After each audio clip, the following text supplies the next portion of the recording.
A first-degree murder charge was filed today in connection with the disappearance of Mollie Tibbetts, who was last seen jogging in Brooklyn, Iowa on July 18, 2018. A complaint and affidavit names Cristhian Bahena Rivera, age 24, who resides in rural Poweshiek County, and he has been charged with murder in the first degree. Dozens of law enforcement officials from local, state, and federal agencies were involved in the investigation after the disappearance of Mollie Tibbetts. A body was discovered early this morning in a farm field southeast of Brooklyn, Iowa. The identity has not been confirmed, however, we believe it to be the body of Mollie Tibbetts. A complaint and affidavit, which will be provided to you, will provide the details and of allegations against Mr. Rivera. Charges were filed in the Poweshiek County District Court.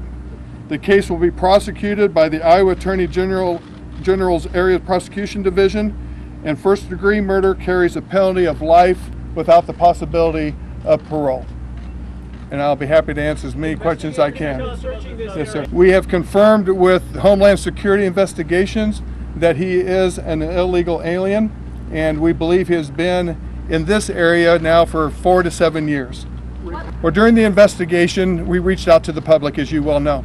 And during our neighborhood canvass, we came across an individual that had security cameras. We took those cameras. He was kind enough to give us the footage from it. And through that, we were able to identify a vehicle that we believe belonged to Mr. Rivera. It was a black Malibu. And from that, we were able to track his pattern and the routes in which he took. We were also able to find Mollie running on this video, and we were able to determine that he was one of the last ones to have seen Mollie running based on the video, again, that we were able to seize from the general public. Again, we were able to pull him in during the investigation. We conducted a lengthy interview with Mr. Rivera, and during that interview, he tells us that he sees Mollie running and was able to come upon her, approach her, and while he was interfacing with her, he actually tells us that he ran alongside of her or behind her. And then at one point he tells us that Mollie grabbed a hold of her phone and said, "You need to leave me alone, I'm going to call the police."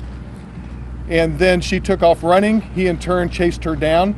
And then he tells us that at some point in time he blacks out, and then he comes to near an intersection in which we believe he then placed Mollie.